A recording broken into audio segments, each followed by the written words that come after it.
เคยมีอารมณ์โกรธมันมีอารมณ์โกรธเข้าใจมันจะเป็นมี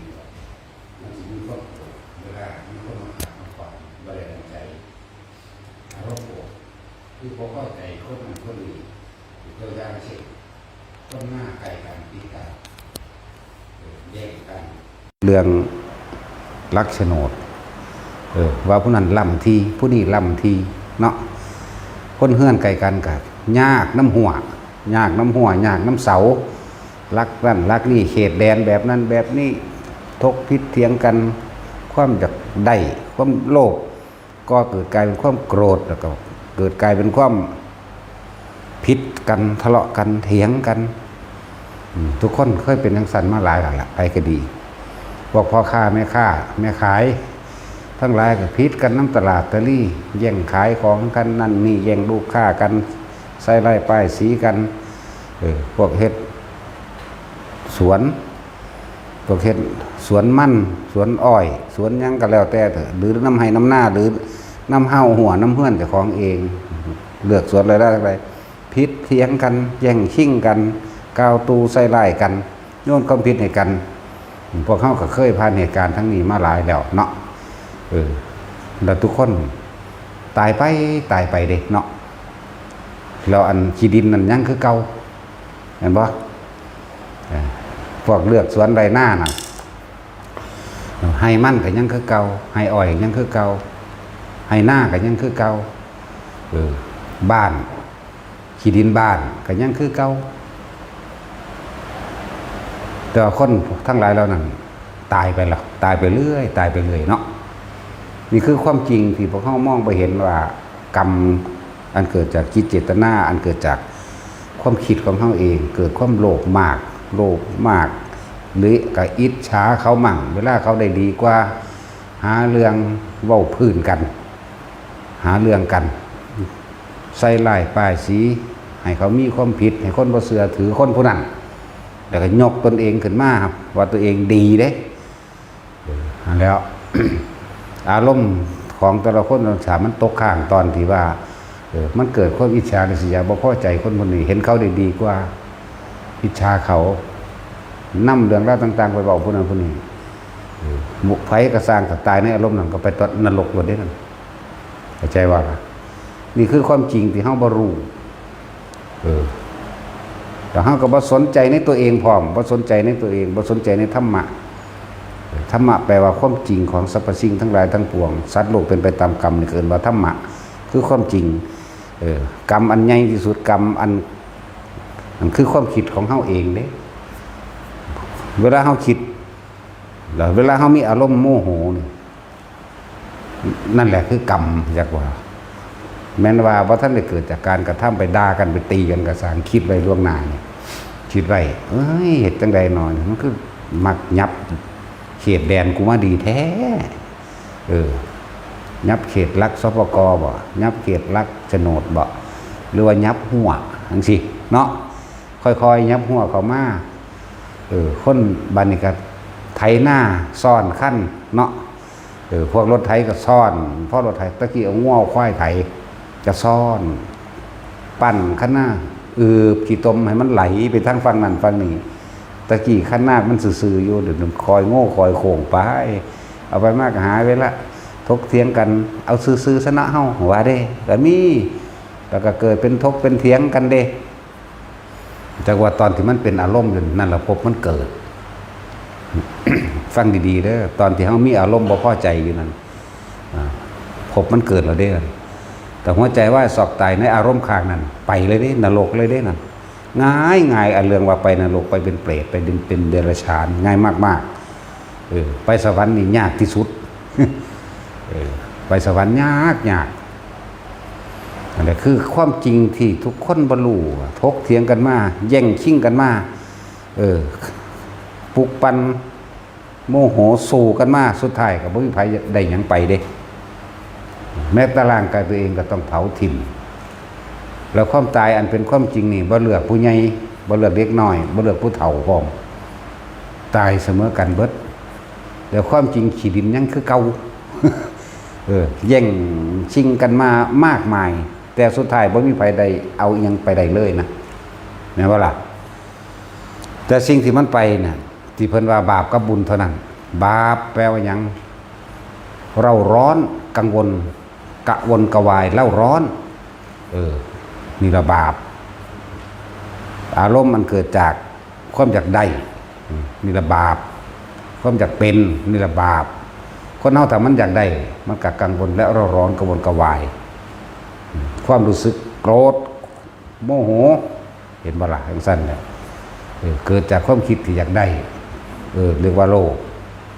มันโลภแล้วก็โกรธแต่มันบ่ได้ดังใจนั่นละเอิ้นว่าหลงทั้งสองอย่างความหลงคลุ้มจิตอยู่ในหันโดยบ่ได้ให้เฮาคิดถึงสิ่งบ่ให้เฮาคิดถึงว่าสัตว์โลกเป็นไปตามกรรมมั่งบ่ให้เฮาคิดถึงเรื่องสุดท้ายแล้วทุกคนก็บ่มีผู้ใดเอาอีหยังไปได้เลยตายเสมอกันนั่นบ่ล่ะแย่งชิงกันมาถกเถียงกันมาแย่งลักยับหัวยับหัวกันไปยับหัวกันมาเนาะแล้วก็หาเรื่องกันขึ้นโล่งขึ้นศาลเด้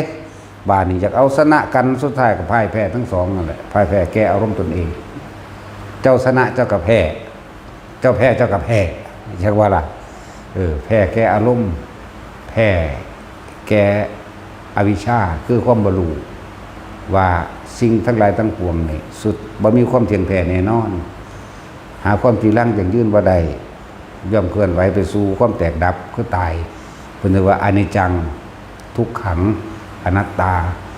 พ่ายแพ้แก้กฎธรรมดาของโลกสัตว์โลกเกิดขึ้นมากะ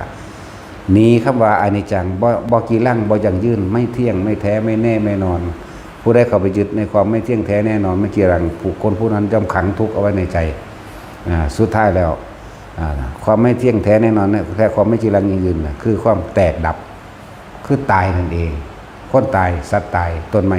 เสื่อมสลายนั่นแหละเปลี่ยนภพบัดนี้เปลี่ยนไปตามอารมณ์เด้อภพเกิดขึ้นแบบไหนคนเฮาต้องมีเรียกว่าความโลภเนาะความอยากตัณหาเอิ้นว่าความอยากได้นั่นอยากเป็นนี่อยากเมื่อมันมีความอยากแล้วก็หาวิธีที่สิแย่งชิงเอามาเมื่อมีความอยากเช่นเอาคนผิดกันเรื่องนั้นแดนเฮือนแดนหน้าเด้อจากใดของเขาบ้าแต่ลัดตรงซื้อไปนี่คือสิดีเนาะนี่ความอยากเกิดแล้วความคิดเห็นนี่เกิดเราได้บัดนี้ค่อยๆยับเสาไปค่อยๆยับเสาไปเนาะนี่เป็นทั้งสั้นแหละนี่อารมณ์โลภเกิดต่อนี่ความอยากก็เลยเอาความเห็นของเจ้าของขึ้นมาเป็นไงเกิดจากความอยากก่อนเขาจะเด้อความอยากว่ามันเป็นปุงมาจังสี่แล้วโค้งจังสี่บ้าแต่สื่อนี่คือสิดีค่อยๆยับไปถ้ามันเป็นขั้นหน้ากับซับเข่าค่อยๆเฮ็ดให้ตั้งหนาขึ้นจากว่าล่ะทั้งนี้ก็หนาขึ้นทั้งนี้ก็ซับเข่าเห็นว่านี่นั่นแหละเดินว่าทิฏฐุปาทานเอาความเห็นของตัวเองขึ้นมาเสียก่อนศีลพจตุปาทานโดยความจากสิ่งที่ได้ยินได้ฟังได้รู้ได้เห็นอะไรอยากให้มันเป็นนี่คำว่าศีลพจตุปาทานอยากให้มันเป็นซื่อๆตรงแบบนี้หน้าแล้วก็กามปาทานตามอารมณ์ของตัวเองที่อยากให้เป็นกามปาทานโดยพอใจในรูปยังรูปอยากให้ตรงพอใจในรสคืออารมณ์แห่งตนรูปรสกลิ่นเสียงสัมผัสอยากได้แบบนี้จังสิตรงกับความรู้สึกกูอยากให้เป็นนี่แล้วก็อัตตวาทุปาทานแสดงความรู้สึกอัตตาตัวตนแท้ๆออกมาทางนี้บานนี้ก็เฮ็ดไปปัดเขามาทักท้วงเถียงกันนั่นวะเจ้าคือเฮ็ดแนวนี้มันไปจังใดตามพ่อตามแม่มาหรือว่าตามผู้ใหญ่มันก็ไปนี่ก็เอาไปแล้วนี่ตัวบ่แม่นผู้นั้นว่าผู้นี้ว่านั่นเอาความเห็นตัวเองขึ้นมาเป็นแย่งหน่อยทีละนี่แหละทิฏฐุปาทานหมายถึงว่าเอาความเห็นตัวเองขึ้นมาเป็นใหญ่เพื่อที่จะเอาชนะผู้อื่นนั่นจากศีลพจตุปาทานผู้นั้นว่าบ่แม่นเด้ตะเกียนปู่ข่อยว่าย่าข่อยว่าเด้เคยสลดใจบอกว่าปู่ข่อยว่าย่าข่อยว่าตายเบิดแล้วได้ปู่ข่อยย่าข่อยว่านะเพราะอย่างนั้นว่าไปอ้างผู้อื่นมาเป็นพยานข้างเคียงอีกเด้ตะกี้เพิ่นวางซั่นตั้งแต่บ่จักหยังดอกสาหาก็ใหญ่หาก็เกิดเมื่อวานนี่หังว่าไปเอาเองเพราะว่าหยังความโลภเห็นบ่นั่นแหละบ บานิกาเถียงกันล่ะอารมณ์เกิดบัดนี้อารมณ์มันเกิดเหรออัตตวาทุปาทานวาทุปาทานแสดงตัวตนความจริงคือความโลภของเจ้าของแสดงอารมณ์โมโหขึ้นมานั่นแหละจังว่าบุคคลผู้ใดกระสร้างตายในอารมณ์ความรู้สึกที่โกรธลงนรกเลยตายในระวังโกรธความอารมณ์ความรู้สึกที่มันโมโหกับความคิดที่อยากได้นี่เฉียดกันเด้จักว่าล่ะเฉียดกันเด้นี่นั่นแล้วผู้ใดกระสร้างมันสิน้อมไปทางนรกหลายกว่านี่จังว่าระวังดีๆตัณหาคือความอยากอุปทานคือความยึดตัณหา3กามตัณหาภวตัณหาวิภวตัณหากามตัณหาอยากได้ดังใจที่ตัวเองอารมณ์ของตัวเองอยากได้เลยว่ากามตัณหาความพอใจในรูปในรสในกลิ่นในเสียงเมื่อเกิดมีความพอใจในรูปในรสกลิ่นเสียงจึงเป็นเหตุเป็นปัจจัยให้เกิดภวตัณหาคือภพกามภพรูปภพอรูปภพนี่แหละว่าดิวิภวตัณหาความไม่พอใจในภพนั้นๆหรือความไม่พอใจในสิ่งที่มีเข้าใจบ้างนี่นี่ถ้าบอกเรื่องตัณหา3เรื่องว่าตัณหา3อุปทาน4ทิฏฐุปทานเอาความเห็นของตัวเองเป็นใหญ่เชื้อพตุปทานจากสิ่งที่เคยได้ยินได้ฟังได้รู้ได้เห็นหรือบางครั้งคิดขึ้นมาเอาเองเข้าใจบ้างนี่แต่จังกามุปทานตามอารมณ์ที่พอใจอัตตวัตถุปทานแสดงตัวตนแท้ๆออกมาแสดงมาทั้งกายทั้งโดยวาจาโดยการกระทำพร้อมใจบ้านี่อัน4อย่างนี้นั่นแหละคือรวมแล้วคือความรู้สึกจากว่าละความรู้สึกตัวนี้แหละคือภพตายในโมโหไปเลยนรกเลยตายในความโลภว่าจากใดสิ่งใดสิ่งหนึ่งเห็นใดเนาะกูสิได้นึกภาพมันจากบ่มันสินึกภาพจากใดอันนั้นใดคือสิดีแบบนี้แบบนี้นี่ว่าตายด้วยความโลภไปเป็นเปรตความหลงเป็นยังไงตายด้วยความหลงในทรัพย์สมบัติหรือว่าหลงในยศถาบรรดาศักดิ์ที่ตัวเองมีพ่อใจร้ายกูได้รับยศเข้าใจว่านี่โอ้ได้รถได้ยศพ้นเอกพ่อใจพึ่งพ่อใจเนาะอยากเบาอวดมูแนงสันนังสีมาเป็นได้กูฝีมือเองสันนังสีเบาไปเสือกตายในขึ้นนั้นจะเป็นเดรัจฉานซ้ำจากว่าล่ะ มันมีตัวอย่างอยู่ดิระดับนายพ้นผลเด้ตายไปเป็นปลาอยู่ในสระนาเฮือนเจ้าของเองระดับนายพ้นบอกซื้อก็ได้อยู่แต่ว่าเขาบอกลูกเขาสิเครียด ลูกเขาสิเครียดเด้อระดับนายพ้นเอกเลยเด้นั่นแหละไปเกิดเป็นปลาตะเพียนอยู่ในสระเจ้าของก้อนที่สิตายเนี่ยเพิ่นสินั่งกินเหล้ากินเบียร์อยู่เจ้าของแบบมีความภูมิใจหลายว่าเพิ่นนี่มีความสามารถในการสร้างทรัพย์สินสมบัติมาว่าสวนกูก็มีสวนปาล์มกูก็มีสวนยางกูก็มีสวนนี่ก็มีลูกเต้ากูก็สุขสบายเห็นปะผมมีความพ่อใจหลายอย่างไรแล้วเวลาคิดไปนี่คิดไปถึงสวนบ่คิดสวนปาล์มกูก็มียางกูก็มีบ่อเลี้ยงปลากูก็มีคิดไปบ้าเสริมบ่อเลี้ยงปลาหมู่หันหมู่นี้อีกก็น่าหัวใจว่ายเฉียบพลันไปเกิดเป็นปลาเข้าไปในไข่ปลานั่นแหละที่แรกพวกนี้เรียกว่าอันทชะเกิดในไข่มันเกิดในไข่แต่ก็เป็นปลาอยู่หัน เขาก็จัดงานศพยังเสร็จเรียบร้อย 2-3 เดือนต่อมาปลาหนึ่งใหญ่จากบัดนี้เขาก็พากันมาเอาปลาแล้วไปกินพอเจ้าของกันแล้วลูกกินมันบ่หูจักไหมเนาะนั่นแหละก็สิมีความเกี่ยวพันหยังหมดแล้วกับเฮาบอกว่าอัญญาท่านอาจารย์ซอยแน่เฮ็ดจังได๋สิได้เกิดเป็นภพภูมินั้นนี้ได้เห็นบ่ล่ะจักให้เฮาซอยความดีเขามีอยู่เด้ความดีเขาก็มีอยู่เขาเป็นทหารยศใหญ่ตอนปกปักรักษาประเทศชาติบ้านเมืองก็มีอยู่แต่ว่าจิตเจ้าไปเอาเองเจ้าบ่ไปคิดถึงความดีเจ้าเข้าใจบ่ล่ะตอนลบกันตอนนั้นตอนนี้ที่ว่าได้ฆ่าคนได้ฆ่าเขาก็บอกประวัติเขาเองเขาฟังคือดอกแต่ว่ามันมีตราย่าแผ่นดินเรียกว่าเจ้านั้นทำตามหน้าที่อันหนึ่งบ่มีความผิดฆ่าอยู่ แต่ของเองเนี่ยไปเกิดความภาคภูมิใจว่าเจ้าของบ่อเลี้ยงปลากูก็มีหลายบ่ออย่างว่าล่ะเป็นบ่อเดียวได้หลายบ่อเพิ่นเฮ็ดไว้ว่าเพิ่นสิไว้หลังเกษียณเด้บ่ทันเกษียณคักเข้าใจบ่นี่อีกจักเดือนนึงสิเกษียณนะเสือกตายสมซะอันเลยไปเกิดเป็นปลา 4-5 เดือนมัน2 หรือ 3 เดือนนี่แหละปลามันก็ใหญ่เร็วเนาะแล้วจังซั่นแล้วว่าซอยสิซอยจังไดล่ะหาวิธีซอยอยู่นั่นแหละนี่คือตัวอย่างหนึ่งคือคนตายที่ด้วยความหลงตัวเองว่าเจ้าของนี่เก่งจากว่ามีความสามารถ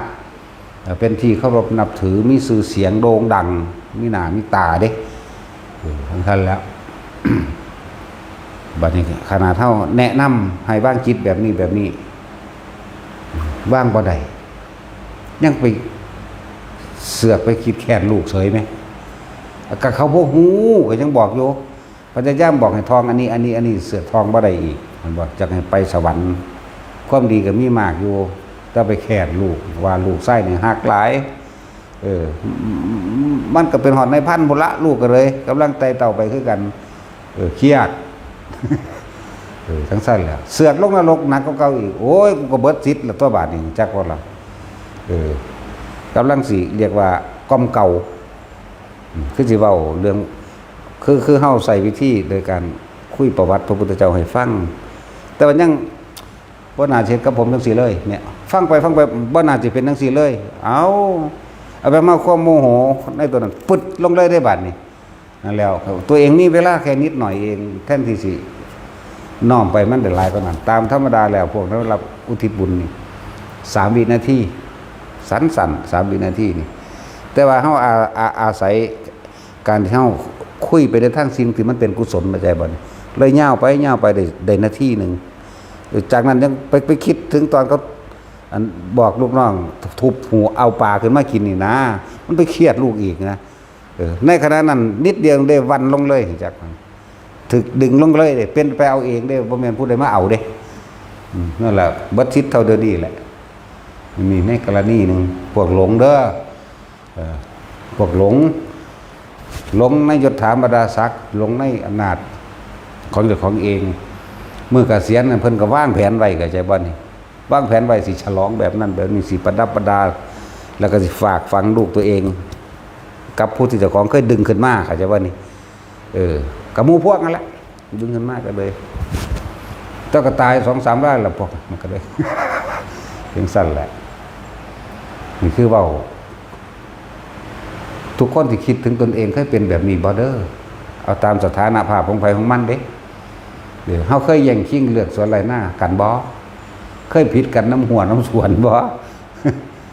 เคยผิดบ่แย่งหัว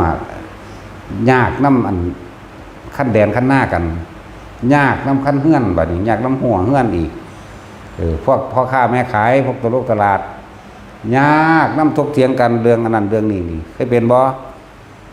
สำนึกสำเนียกไว้ในเด้อภาษาหากินซ้ำตายมันก็แค่นั้นแหละอีหยังก็ดีมันเดี๋ยวมันก็ผ่านไปเองมันบ่มีหยังแช่ไว้ดอกเข้าใจบ่นี่เรื่องเล่าใดๆก็ช่างบ่มีเรื่องใดที่มาแช่ไว้อย่างนั้นตลอดผ่านทั้งเบิดเลยอะไรจังว่าถ้าฟังธรรมอันนี้ฟังแล้วพิจารณาเข้าไปอย่าไปอยากชนะกันหลายอย่าอยากไปเอาชนะแต่คิดว่ามันก็แค่นั้นแหละสร้างแม่มันดอกซ้ำนี่มันก็เศร้าตัวเนาะกับถ้ามันที่ศูนย์โมโหขึ้นวือขึ้นสูดลมหายใจเข้าลึกๆแล้วกั้นไว้อย่าคิดเบิ้งปลายดังเจ้าของนี่สูดลมหายใจลึกกั้นไว้ 2-3 เทื่อมันก็เศร้าดอกนั่นแหละแล้วก็คิดถึงคำพ้นเทศนี่ก็ซ้ำนั่นแหละแค่ภาษาหากินสร้างตายเอาแมงกระดอกกระเดียเดียวก็แล้วทั้งตัวเนาะเฮ็ดเป็นสนุกสนานให้ห้าไปมันบ่ได้ทุกข์ได้ยากกว่านั้นได้ค้นความจริงมันแต่ว่ามานะทิฏฐิจักบ่นี่อัตตาตัวตนนี่เนี่ยความอยากชนะความอยากเก่งความอยากว่าเจ้าของเก่งกว่าเขารู้กว่าเขารวยกว่าเขาหรืออยากอวดจะข่มเหงเขามื้อนี่นะแล้วถึงบัดเจ้าถึกเผาไปแล้วเจ้าเจ็บหนักกว่าเขาเด้อเศรษฐีบางคนเข้าใจบ่ยากจนในเมืองผีเด้พวก นั่นแหละมันก็เป็นมาตรตอนเป็นคนพี่เด้อเจ้าว่าล่ะเป็นมาตรตอนเป็นคนเจ้าสะสมอารมณ์ใดไว้ว่าทุกคนสำนึกสำเนียกเอาเองมันก็แค่เกิดมาหากินซ้ำตายสั้นแล้ว ผู้ใดเคยเป็นบ่บัดนี้ผู้ใดเคยไปหาหลักบักฮุงพ่อเขาหลักหมกม่วงกระดันเขา ผู้หวงบักม่วงกระดันน้ำไห้น้ำหน้ากับพ่อแห้งเด้เนาะซ้ำคนที่อันเด็กน้อยไปเลี้ยงงัวเลี้ยงควายตะกี้เขาก็บอกตามเขาเป็นเขาไปเลี้ยงงัวเลี้ยงควายเขาก็ฟาดเอาแมงเบิ้ลแหละ หลักเบิ้ลถีบแหละจะว่าหลักหรอเนาะทั้งสั้นแล้วฮังโอ้ยด่าขนาดว่าธรรมดาเด้ด่าทั้งสั้นทั้งสี่อันผู้ด่านั่นเด้อตอนที่มันโมโหตอนที่มันโลภตอนที่มันมึงคือจักบ่ของมีเจ้าของมีจิมีเจ้ามีจอมแบบนั้นแบบนี้สุสิบาปนั่นเด้เจ้าของกำลังตกนรกได้ตอนนั้นนรกดิบๆอยู่นั่นตอนโมโหอยู่นั่นเข้าใจบ่นี่วืออยู่นั่นน่ะย่างไปลมกูมีปูหัวฟาดดินตายกูในแม่น้องสิลงนรกเลยจังซั่นแล้วนั่นแหละภาษาของสนั่นแต่เขากินช้าบ่ได้ปลูกดอกถ้าเฮาซ่อมเบิ่งเพราะว่าอายุมันเนี่ยมันหลายกว่าผู้ดาอยู่นั่นนะอายุบักม่วงอ่ะบักม่วงป่าได้ตะกี้บ่ได้มีอิหยังมากหรอกบักม่วงป่าบักม่วงน้อยบักม่วงเขาเอามาเฮ็ดบายโบกเขานะเขาในมันออกแล้วเขาเอาเข้ายัดซะในหั่นบักม่วงแก้วจังซี่แล้วบ่ทันได้มีดอกบักม่วงอันยังนี่น้ำดอกไม้ดอกหมายังนี่บ่ทันมีดอกเดี๋ยวนี้จักแม่บักม่วงอย่างเนี่ยหลายคักสารพัดบักม่วงเนาะนั่นแหละพวกกันหวงบักม่วงมื้อนี้เด้อไก่เขากินแหน่บาดเจ้าของตายไปเป็นผีไปเป็นเปรตนึงหิวเด้อดอยากเด้นั่นบ่ล่ะแม่ภาษาลีบุตรเกิดเป็นเศรษฐีตั้งสมัยตะกี้เห็นบ่ล่ะแต่สิศาสตร์ได้แล้ว พ่อก็คือพระพุทธเจ้านั่นแหละเศรษฐีเนี่ยพ่อเนี่ยเป็นคนมักให้ทานมักให้ท่านยาจกบริโภคคนเดินทางไกลสมณะชีพามทั้งหลายให้ท่านทุกมื้อเลยแต่ว่าผู้เมียนี่บ่ทั้งเห็ดน้ำผัวซื่อๆเป็นคนขี้ที่นี่ที่เหนียวเป็นคนอิจฉาริษยาเป็นคนโกรธเกลี้ยวเป็นคนดูถูกคนเด้แม่เพิ่นสมัยสั้นนั่นแล้วมื้อนึงพอติดไปค้าขายต่างจังหวัดที่ตายล่ะก็สั่งเมียไว้ล่ะเฒ่าเอ้ยปล่อยบ่อยู่เด้อเจ้าให้เฮ็ดตามสิพายเฮ็ดเด้อตื่นขึ้นมาให้รีบบอกกาธาตุบริวารทั้งหลายนึ่งข้าวเป่าไฟนั่นนี่ไว้จังไดอย่าลืมเดือนที่1สมณะชีพามมาบิณฑบาตอย่าให้ขาดจากอันจากอย่างคนเดินทั้งไกลคนอดคนอยากคนทุกข์คนยากคนเฒ่าคนแก่ยังก็สั่งให้เจ้าดูแลเหมือนข่อยพาเฮ็ดเห็นบ่ล่ะจังซั่นแล้วเพิ่นก็รับปากรับคำอย่างดีเห็นบ่เดินไปแล้วพวกหนูไม่มากมันบ่เป็นที่พระมาบิณฑบาตก็บอกว่าพวกสมณะหัวโลนพวกคนขี้ข้านพวกบ่มีปัญญาหากินสู้ไปหากินขี้มูกน้ำลายกินสมองหมาทั้งใดสู้กับไปซะนี่มันด่าเห็นว่าธรรมดาบ่ด่าเด้พวกสมณะไปแล้วพวกชี้พวกพราหมณ์ทั้งใดมากอ่ะด่าแบบเดียวกันนั่นแหละยิ่งคนนั้นเป็นอันคนขอทงขอท่านบัดนี้มากไล่ตะเพิดมีไม้ค้อนทุบตีพร้อมเด้ว่าธรรมดาเด้ไล่เขาหนีผู้ลูกคือภาษาลีบุตรก็เห็นอยู่ในศาสตร์น่ะโอ้แม่บ่น่าเป็นสั่นเลยนะในระหว่างเดินทางกลับขึ้นมาของพ่อบัดในเดือนนึงไปค้าขายต่างจังหวัดหรือว่าต่างประเทศนั่นแหละกลับขึ้นมาผู้แม่ตายเห็นมันตายแล้วก็เป็นเกิดเป็นนรกก่อนเด้บ่ท่านได้เป็นเปรตเด้อันนี้ในอันธรรมบทนี่เขาเขียนว่าเป็นเปรตนั่นบ่ที่จริงตรงนรกบักหลายเด้เนี่ยสมัยพระพุทธเจ้าองค์นั้นไล่ขึ้นหลังก่อนจักสิพระพุทธเจ้าองค์ใดเนาะพระวิปัสสีหรือพระสิกขีพุ่นเด้บ่ธรรมดาเด้บ่แม่นสิกขีหลังพระวิปัสสีก่อนหน้านั้นอีกกันนะพุ่นน่ะสมัยพระพุทธเจ้าสุมังคละพุ่นน่ะคิดออกแล้วบัดมันจักพระพุทธเจ้าตกนรกมกใหม่อยู่หั่นมาจาก10พระพุทธเจ้าพุ่นล่ะปะไหลมานี่ ตกนรกจนถึงมาเป็นเปรตนี่เห็นบ่นี่จนถึงมาหอดพระพุทธโคดมพระพุทธโคดมตัดสิสรุปโดยอดีตนิทานล่วงหน้าไว้อันผู้เป็นพ่อนั่นก็คือพระพุทธเจ้าพระพุทธโคดมจากบ้านพ่อภาษาลีบุตรนิสานั้นผู้เป็นแม่ก็คือนางเปรตนางเปรตกินสมองกินชีมูกน้ำลายกินชีซีนางเปรตอันนี้แหละ จนว่าภาษาลีบุตรมาเกิดเป็นลูกกันไม่ไงสาลีพระมณีหรอนี่เห็นบ่ล่ะขนาดนั้นเด้มันบ่ได้หน่อยเด้พวกเจ้าสมณะทั้งหลายพวกโหโรนพวกขี้ข้านเห็นบ่สูบจากปัญญาทำมาหากินสู้ไปหากินขี่กินสมองลิงสมองหมากินชีมูกกินน้ำลายมันสิสมกับสูเพราะมันธรรมดาเด้คำด่าอันนี้ก่อนที่ผัวเพิ่นสิเดินทางขึ้นมาเสือกตายที่ลงนรกเห็นบ่นี่นั่นแล้ว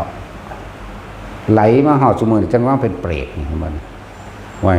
ก็ไล่เบิ่งเอาที่ลืมแล้ว10พระพุทธเจ้าของ10กว่าพุ่นล่ะปะ11หรือ12พุทธเจ้าพุ่นล่ะจังมาถึงพระพุทธโคดมอีพ่อใหญ่โคดมจังมาแก่เอาคือเก่าแม่นว่าล่ะเก่าพอหลวงปู่สารีบุตรนี่ตัวแก่ให้แน่นี่เห็นบ่เรื่องของกรรมมันเกี่ยวมามีความเกี่ยวพันเนื่องกันกับมากคือแบบเก่าแหละเรื่องสั้นก็นั่นแหละจังว่ามาหาภาษาลีบุตร ที่แรกพระสงฆ์องค์อื่นเห็นก่อนเด้เห็นเปรตตัวนั้นแหละมันสิเป็นขี้มูกเป็นน้ำลายเป็นขี้กระเทอะเป็นขี้สีจักบ่ดูดกินสิบอกอารมณ์ความรู้สึกตัวนั้นให้เลยคือเฮาตอนนี้แหละมีผู้ใดอยากกินน้ำลายบ่เอาบ่มีแต่ว่าจำต้องกินนี่นะกำบีบให้กินให้ดูดกินมั้ยขี้มูกน้ำลายนี่เลมเละเทะๆนี่เป็นย่วยๆมาเด้แต่ว่าก้มลงดูดกินเท่าไรก็บ่อิ่มดอกแต่ความรู้สึกบ่ได้อยากกินเข้าใจบ่นี่มันคนเคยเป็นแล้วเด้มันจังเว้าถูกนี่จักบ่นี่คือเฮากินขี้กระเดือนนั่น เป็นกำเป็นปุ่มเด้ยำน้ำมันยางขี้กระเดือนเหลืองๆออกทั้งดังออกทั้งปากแตกปากแซ่ขึ้นบางนี่แซ่ขึ้นบางกระดานหน้าผากหัวระเบิดออกนี่ธรรมดาบ่มีเว้าเรื่องเจ้าของปนกันกับเรื่องนั่งอันนี้นั่งเปรตนี่แล้วว่าท่านสิถอดความรู้สึกนรกให้ฟังปานนั้นบ่นั่นก็คือกันหูขึ้นมากินเด้แต่ว่าบ่อยากกินก็ใจว่านั่งเปรตอันก็เลยหูคุณมากินนั่นแล้วพวกพระพวกนั้นก็มาบอกให้ภาษาลีบุตรฟังภาษาลีบุตรก็ไปเบิ่งว่าแม่นอีหลีบัดนี้ในมื้อนึงเพิ่นก็เข้าสมาธินั่งแล้วเลยปรากฏนั่นแหละปรากฏในปัญญาของเพิ่นเองน่ะว่าลูกเอ้ยแม่นี่ทุกข์ทรมานหลายทำบุญอุทิศให้แม่แหน่ความนั้นความนี้เห็นบ่แม่ได้กินขี้มูกน้ำลายอยู่จังซั่นจังซี่เพราะบุพกรรมของแม่นี่เขาบอกสารภาพให้ฟังอย่างมันนั่นแหละนี่ก็เกี่ยวกันกับเรื่องอุลัมพนาสูตรเด้นี่เป็นเรื่องเดียวกันกับพระโมคคัลลาซอยแม่ขึ้นนรกเด้นี่เข้าใจบ่นี่เป็นเรื่องเดียวกันเด้นี่หมายถึงเหตุการณ์เดียวกันคือในตอนนั้น เพราะว่าเราบ่ทันได้อยู่ในอันปรัชชตุชีวิเปตเด้บ่มีผู้ใดสามารถทำบุญอุทิศหาเราจะอาศัยอาหารจากผู้อื่นที่อุทิศให้ได้เด้นี่ใหญ่เป็นเปรตอยู่ในสิ่งที่7ที่8เด้นี่ร่างกายใหญ่จักว่าร่างกาย80ศอกสูงใหญ่80ศอกคือต้องได้ทนสภาพด้วยความหิวโหยเก็บแสบใหญ่ๆจักว่าล่ะหังใหญ่หังเก็บใหญ่ได้คนนี่เนาะ จังซั่นแหละแล้วก็พยายามอุทิศบุญให้จังซั่นก็ยังบ่ได้นี่แหละมันเลยมาเกี่ยวเนื่องกันกับพระโมคคัลลากับแลนไปซอยแม่เจ้าของคือกัน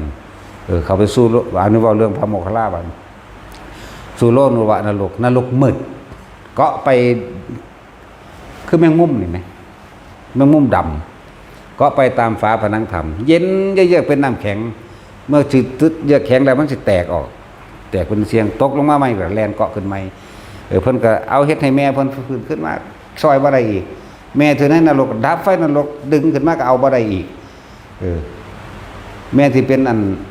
คู่ตานรกเป็นคือนอนกำลังดูดกินขี้ได้นั่นก็เลยพูดเกิดตั้งสมัยพระพุทธเจ้าองค์นั่นแหละบางน้ำมงหูขี่หูดากกูนี่นะ ภาษาพวกโหโลดนะมันไปหากินขี่พุ่นมันบ่ธรรมดาได้เว้าประบาทพระพุทธเจ้านั่นนั่งอันนี้แหละแหละจังว่าในสุดท้ายแล้วก็รวบรวมเอาพระพุทธเจ้าก็บอกเป็นวันสำคัญคือการอุลพนสูตรนั่นแหละ15 ค่ำเดือน 7เป็นวันจุติจิตของพระพุทธเจ้าเสด็จด้วยมีสติจากเทพสันดุสิตเข้าสู่ขั้นพระมารดานั่นแหละจังว่ามีเหตุแห่งการแผ่นดินไหวบ้างจังว่าล่ะเหตุแห่งแห่งแผ่นดินไหวมันก็มีอยู่7อย่างพุ่นล่ะวันจุติจิตของพระพุทธเจ้ามีความสำคัญว่าเพิ่นกำหนดในประเทศใดอันสมควรมารดาอันใดอันสมควรเมืองใดอันสมควรเป็นมัชฌิมาประเทศบ่เนี่ยสมควรแก่การตรัสรู้บุคคลสิพอบรรลุธรรมบ่แหละกำหนดเรียบร้อยแล้วด้วยภาสติจังมาจุติในเมื่อที่จุติสู่คันพระมารดานั่นน่ะคนตาบอดไม่เปียเสียขาปัญญาอ่อนหูหนวกคนที่เป็นศัตรูกันหายปึ๊ดในเมื่อนั้นแต่ก็เป็นมิตรกันตลอดไปเลยเด้ในเมื่อนั้นงูกับพังพรกำลังกัดกันอยู่ก็กลายเป็นหมู่เป็นพวกกันไปเลยแต่ในเมื่อนั้นแต่ก็นั่นแหละคนหูหนวกคนตาบอดคนยังก็แล้วแต่หายเบิดเลยประตูหน้าต่างเปิดเองทะเลที่มีขึ้นรุนแรงอยู่ก็สงบลงเองแต่ว่าแผ่นดินไหวสะเทือนแต่บ่ล่ะเป็นบุพนิมิต32อย่างแดดในเมื่อนั้นบ่ฮ้อนจากบ่แดดหมายถึงว่าพัดสัทธรรมแผ่คุ้มไปกระสู่สรรพสัตว์ผู้ที่รับไปปฏิบัตินะแดดบ่ฮ้อนเด้ลมในทะเลที่ว่าหรือทะเลไม่คลื่นอันรุนแรงสงบลงแผ่นดินสะเทือนแตกและจังซั่นนี่แห่งแผ่นดินไหวอันนึง ในเมื่อนั้นพระเจ้าบอกว่ามันบ่อาจสามารถบ่มีผู้ใดที่สิแก้กรรมให้ผู้ใดได้แต่ว่าในมือเดียวเท่านี้คือวันจุติจิตของโพธิสัตว์ทั้งหลายพวกเธอทั้งหลายจงเตรียมอาหารหวานข้าวอย่างละ100ว่าซั่นเขาอาจสิเติมไปหลายโพดก็ได้อันผู้เขียนนะหรือสิเป็นไปได้ก็บอกมันหลายว่าอุปถากคนหลายเนาะแม้กระทั่งพระเจ้าพิมพิสารก็เป็นอุปถากคนไหมเนาะนั่งวิสาขานั่งเขมานั่งยังล่ะหลายอยู่แต่พวกรวยๆเว้ยนั่นแหละเพิ่นก็เฮ็ดกุฏิ4 หลังแต่ละองค์พระโมคคัลลาก็4 หลังพระสารีบุตรก็4 หลังอันนั้นเรียกว่าเป็นต้นแบบเริ่มเฮ็ดจากว่าเป็นต้นแบบพวกนี้บ่ทันได้ใหญ่กว้างขวางเป็นต้นแบบพระโมคคัลลาก็ให้อุปถากเจ้าของก็อุปถากก็สุดเก่านั่นแหละสุดของสารีบุตรนั่นแหละมันจะเป็นอย่างหยังพระราชาเฮ็ดเนาะทั้งพระเจ้าพัดเสนมาเฮ็ดให้ของพระสารีบุตรบ่แม่นพระเจ้าพัดเสนเฮ็ดให้พระโมคคัลลาพระสารีบุตรพระเจ้าพิมพิสารเฮ็ดให้4 หลังแล้วก็อาหารหวานข้าวตลอดทั้งพงผ้าอย่างเต็มไปเบิดเมื่อนั้นกับพระภิกษุมาทั้งทิศในทิศทั้ง10ก็ขึ้นมาเมื่อถวายตาหารตรงนี้แล้วก็อุทิศให้มารดาพระพุทธเจ้าแสดงธรรมคือได้ครบสูตรบัดทุกอย่างอาหารยารักษาโรคเครื่องห่มที่อยู่อาศัยนี่พอจะได้รับส่วนบุญเท่านั้นแหละลูกกายของอันแม่ภาษาลิบุตรปรากฏกายเป็นหญิงสวยงามด้วยอายุ18 ปี20 ปีตอนนี้แหละกลับมาจับหน้าลูกขอบใจหลายๆเด้อนั่นนี่อย่างจากว่าล่ะเกิดกายเป็นหญิงงามลอยขึ้นสู่สวรรค์จังซั่นแล้วเป็นบัดทุกองค์นั่นแหละอันบัดนี้มันบ่แม่นแค่นั้นเด้7 ชั่วโคตรจักว่า7 ชั่วโคตรแม่นั่นน่ะผู้ใดมากก็จับแข้งมั่งจับขามั่งลูบจับลูบข้างลูบหลังลูบมั่งที่พวกเขามีความรู้สึกขนลุกขนพองสุดยอดเก่าวือขึ้นนั่นน่ะพวกเจ้าทั้งตาทั่วเองนั่นว่าล่ะซั่นแล้วพวกกันได้เคยเห็นแล้วก็สิฮู้จักรับได้อยู่ดอกแนวมันแต่ว่ามันบ่เห็นความมันมีแต่คนตาทั่วบ่แม่นตาแดงมีแต่ตาทั่วเนาะตาสินบ่มีตาอันแก้วตาแมวนะสั่นเด้อ แหละส่วนแม่ภาษาลิบุตรก็ขึ้นไป7ชั่วโคตรเด้จักว่าล่ะเหลือแม่อย่าลืมว่าที่ยังบ่ทันได้ตายนี่คือนั่งสาลีพระมณีก็ยังอยู่แม่นบ่ล่ะพี่เดชนับหนึ่งจากศาสตร์นี้2 3 4 6 7จากวันนี้อันนี้บ่ทันได้นับเพราะว่าท่านตัดตายแต่ว่ามีหวังได้เหมือนเดิมต่างหากนั่นแหละนี่พูดถึงแม่พระสารีบุตร7ชั่วโคตรเหมือนกันสุดท้ายนั่งสาลีพระรามณีพุทธพระอัน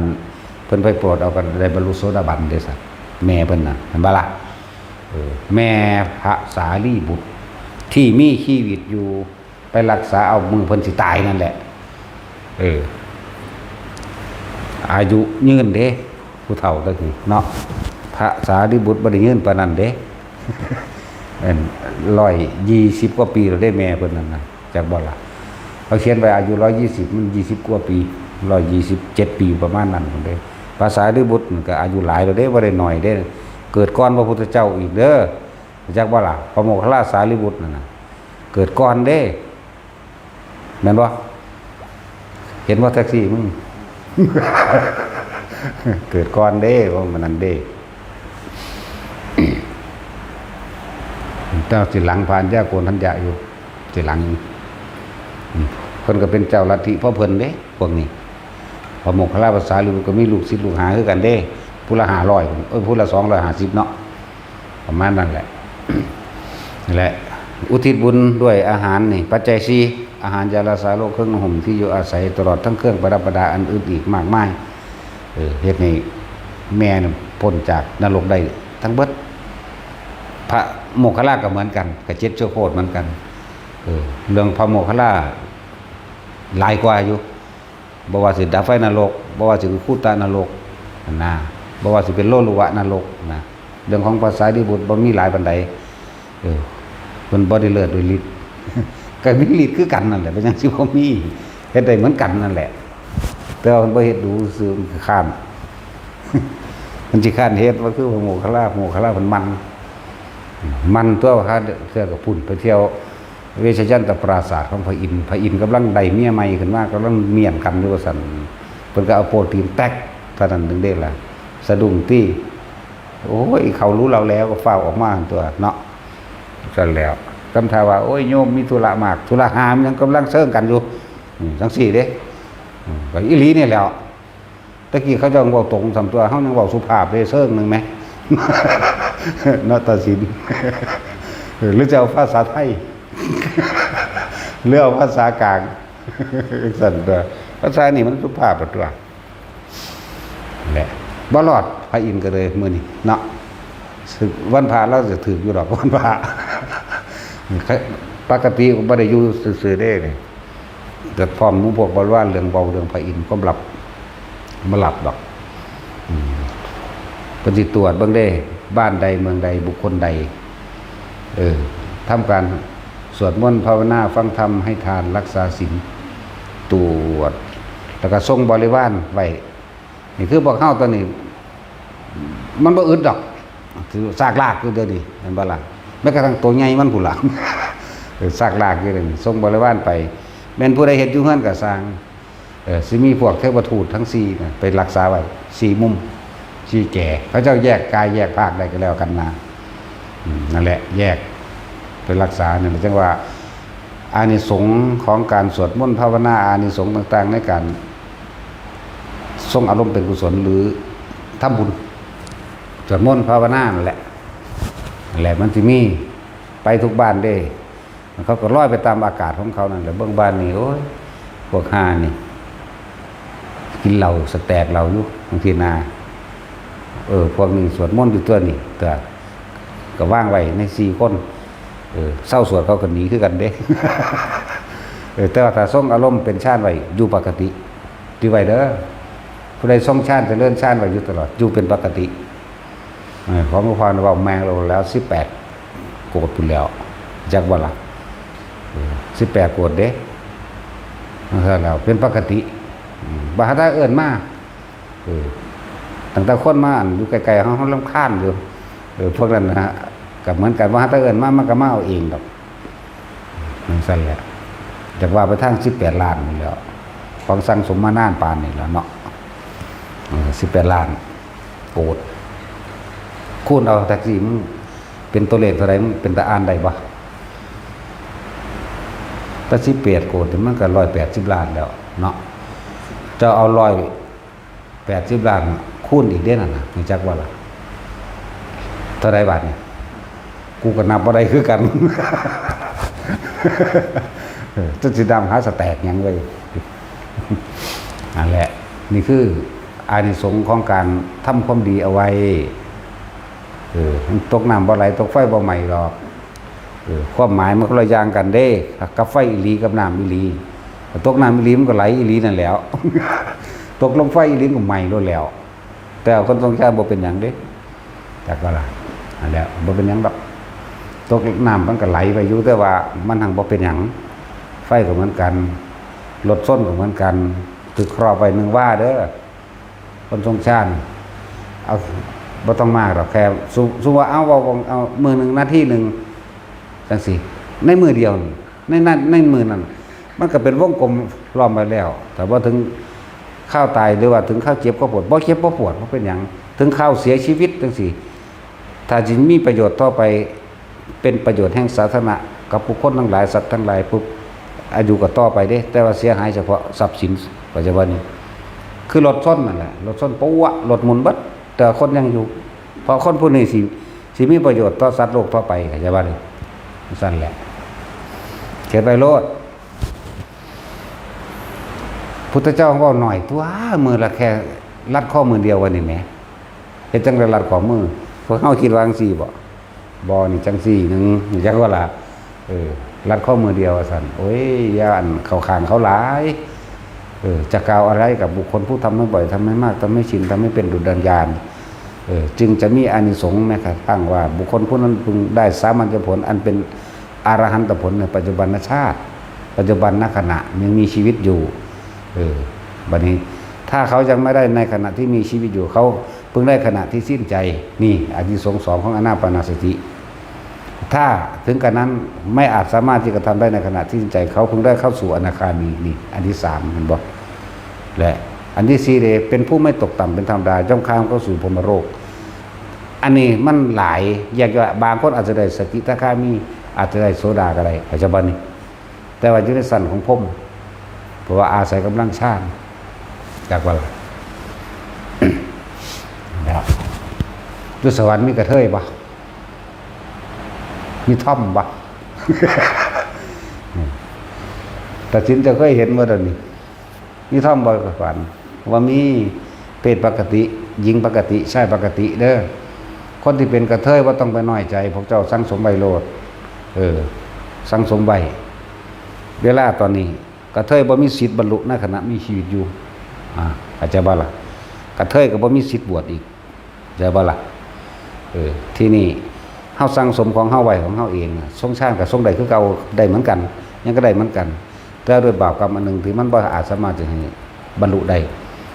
เมื่อพวกเจ้าตายปุ๊บถ้าหญิงก็เต็มหญิงถ้าชายก็เต็มชายมีสิทธิ์บรรลุข้างบนฟังเอาไว้เด้อพวกเจ้าอ่อนแอนวิดวาดหยิบขันบักเบงบูชาพระเฮ็ดน้ำหอมบูชาพระเฮ็ดไปเถอะมาทำสมาธิมันก็เฮ็ดได้เหมือนกันนั่นแหละเฮ็ดไปเรื่อยๆทรงชาติได้เหมือนกันอาจจะบัดนี้ได้ในขณะที่สิ้นใจจือไว้เด้ออย่าน้อยใจแต่ละคนเด้อเฮาตรวจสอบเบิ่งเบิดแล้วล่ะในพระวินัยอันนั้นในพระไตรปิฎกมันนี่ก็ดีได้ขณะที่สิ้นใจแต่ขณะที่มีชีวิตอยู่บ่ทันใดจะวันนี้ขณะที่สิ้นใจนี่ได้อาศัยการฟังธรรมบ่อยๆฟังจนเกิดความลึกซึ้งแต่ว่าในนี้มันถืออกุศลกรรมบางอย่างปิดไว้เหมือนพระอานนท์เกิดเป็นกระเทยกับ7 ชาติเป็นผู้หญิง7 ชาตินั่นแหละทั้งสั้นแหละบ่บรรลุได้เลยบรรลุซาพร้อมเห็นบ่นี่ความผลมันยาวนานพระเจ้าตายแล้ว3 เดือนมันจังได๋พระอานนท์เกิดเป็นกระเทยดูกับ7 ชาติเด้เป็นผู้หญิง7 ชาติจากเป็นผู้หญิงแล้วมาเป็นกระเทย7 ชาติจังมาเป็นพระอานนท์แต่ก่อนจะเป็นพระอานนท์ก็มันหลายอย่างอยู่หลักสิเว้าดอกเป็นนกเป็นหนูเป็นหงส์ มันนั่นแหละศาสตร์นั้นนั่งโกกีฬาผูกอาคาตที่นั่งโกกีฬาเป็นนกสาลิกาพระอานนท์เกิดเป็นนกแขกเต่านกแก้วนี่แหละนกแก้วเว้าได้เมื่อกี้เอาขามสายพันธุ์จากว่า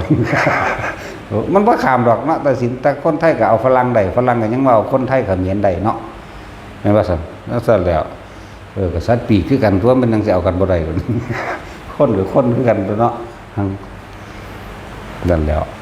นั่นแหละผูกอาคาตไว้ก็เลยมาเป็นพระอานนท์กับนางกุกิลานะนั่นบรรลุธรรมเพื่อกันเรื่องผูกอาคาตกันเนาะนางกุกิลาบวชถึง17 ปีอย่าบ่ล่ะจังบรรลุทรมานคือยังไงเด้บวชก็แม่นบวชเพราะว่าอยากบรรลุธรรมไปบวชเพราะว่าอยากได้พระอานนท์เป็นผัวพระอานนท์บ่ค่อยมีหยังปานใดดอกแต่ว่าเห็นกันครั้งแรกตอนตักน้ำก็บ้าธรรมดาบ่นางน่ะก็เฮ็ดกะคุตกน้ำพุ่นล่ะพระอานนท์ก็เฮ็ดบาตรลูดมือกันเป้งป้างนั่นล่ะเน้นหน่อยๆจนว่าหลวงพี่หิวน้ำพุ่นล่ะซั่นล่ะนั่นแหละอานิสงส์ของการทรงฌานเจริญฌานด้วยอานาปานสติเด้อเว้าไปแล้วเมื่อกี้นี่พวกท่อมพวกบ่มีในสวรรค์กระเทยก็บ่มีในสวรรค์นรกก็บ่มีบ่มีกันเด้อบ่มีผู้ใดเทศน์เด้อจังซี่เนาะมันแปลกประหลาดอยู่มันคือเอามาเว้าบุพวกเจ้าก็มีสิทธิ์ในขณะที่สิ้นใจเป็นขันต่อไปและนอกนั้นก็ได้เหมือนกันบัดนี้อนาคาหรือเข้าสู่พรหมโลกได้เหมือนกันแต่ว่าตอนที่เป็นคนเรียกว่าทิฏฐธรรมเวทนิยธรรมอันเป็นอรหันตผลในขณะมีชีวิตอยู่ตรวจเบิ่งแล้วว่ามันบ่มีแต่ว่ามีตอนที่ว่าสิ้นใจในขณะที่สิ้นใจหรือในขณะที่อยู่พรหมโลกหรือสวรรค์ได้ทั้งนั้นต่อเอาเมื่อเขาแตกกายทำลายขันธ์แล้วย่อมเข้าสู่ความเป็นเทพนิกายนั้นเป็นปกติถ้าหญิงก็หญิงไปเลยถ้าชายก็ชายไปเลยเข้าใจว่าล่ะร่างกายเป็นชายแต่จิตใจเป็นหญิง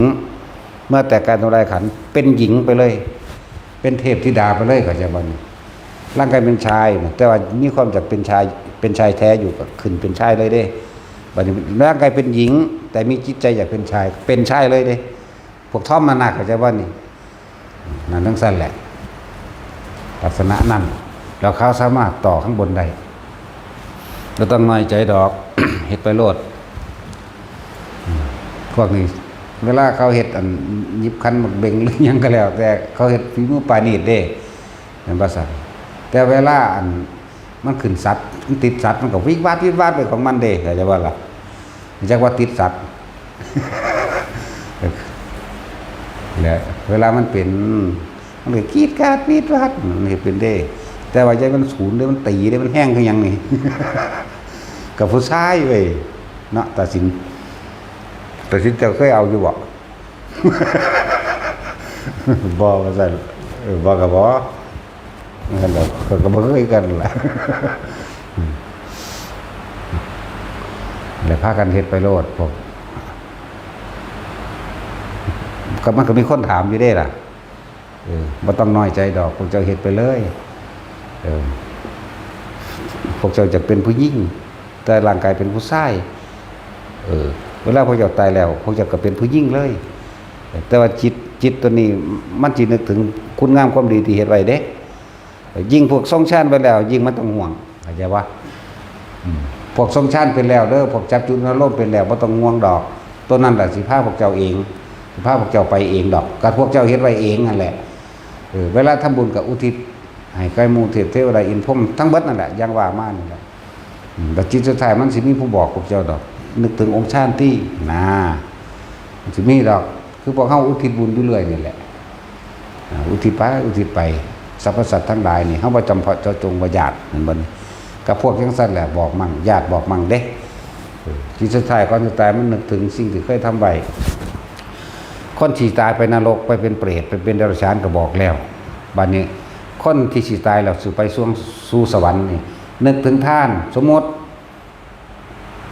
มื้ออื่นสิเอาหยังไปใส่บาตรเนาะนอนคิดอยู่นี่แหมโอ้เอาอันนั้นไว้เอาอันนี้ไว้เอาขนมตื้มไปในจักหน่อยเอาน้ำจักแพ็คนึงรับไป เสือกตายซ้ำไปสวรรค์ไปใจบ่ล่ะนี่แหละอารมณ์จิตสุดท้ายอารมณ์จิตสุดท้ายนี่มันสิไปสวรรค์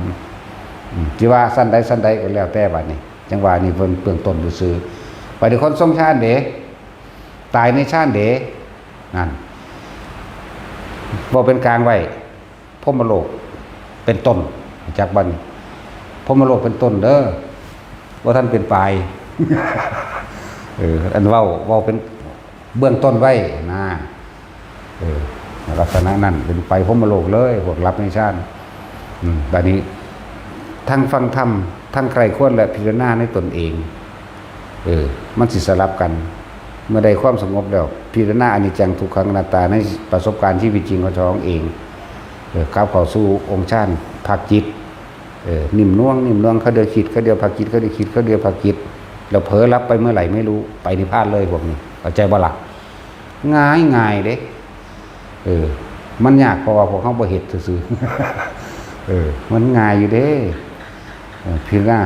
วันนี้บางคนใส่วิธีนี่เด้อฟังธรรมที่เพิ่นแสดงเกี่ยวกับอนิจจังทุกขังอนัตตานี่แหละที่เพิ่นแสดงว่าทุกสิ่งทุกอย่างมีแต่ความเกิดดับเท่านั้นนี่แหละดังฐานะนี่แหละอันนึง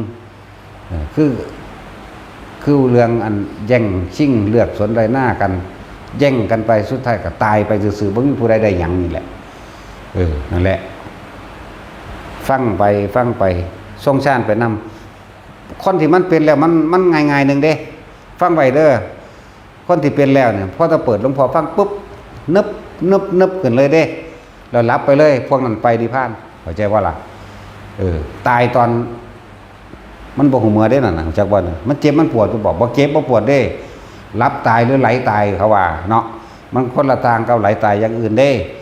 เฮาคืออยากแท้ไหลตายนี่แหมกูอยากตื่นจักแหน่จังว่านั่นแล้วพิจารณาไข้ควรไปพวกบ่มีฟังธรรมกับพิจารณาไข้ควรโดยความเกิดเป็นทุกข์แบบเป็นแบบใดในประสบการณ์ตัวเองความเกิดเป็นทุกข์เพราะว่าหิวร้อนหนาวเห็นบ่เก็บไข้ได้ป่วยไล่เข้าไปลึกๆก็ได้ตัวปวดแขวปวดหัวก็ว่าไปตัวบัดนี้เน้นโรคเข้าไปก็ได้ตัวแม่ว่าซั่นโอ้กูบ่เอากับมึงกันแล้วเกิดเป็นหยังก็สร้างหีแม่มึงดอกทุกแม่มึงเบิดนั่นแหละแน่คนรวยก็มันก็ตายคือเก่าคนทุกข์ก็ตายคือเก่าคนเฮาก็แค่หากินซ้ำตายมึงสิหยังกระดอดนี่คิดไปนี่เลยว่าวิปัสสนาก็เลยทำความรู้แจ้งจริงๆตามความเป็นจริงที่ประสบการณ์ของเป็นเห็นมากกว่าแต่ของเป็นมากกว่านี่แหละคิดไปแล้วมันก็บางคนต้องคิดตัวนี้ทั้งอุณหภูมิเกิดเด้เข้าใจบ่ล่ะเสือกรับแล้วก็ตายเลยไปนิพพานได้พวกนี้เนี่ยเป็นตาเฮ็ดเอาบ่ล่ะ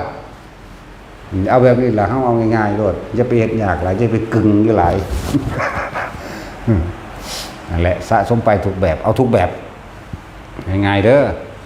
บางคนฟังไปนํอุณหภูมิขึ้นนํเด้หลายคนอยู่ได้ที่เขาเป็น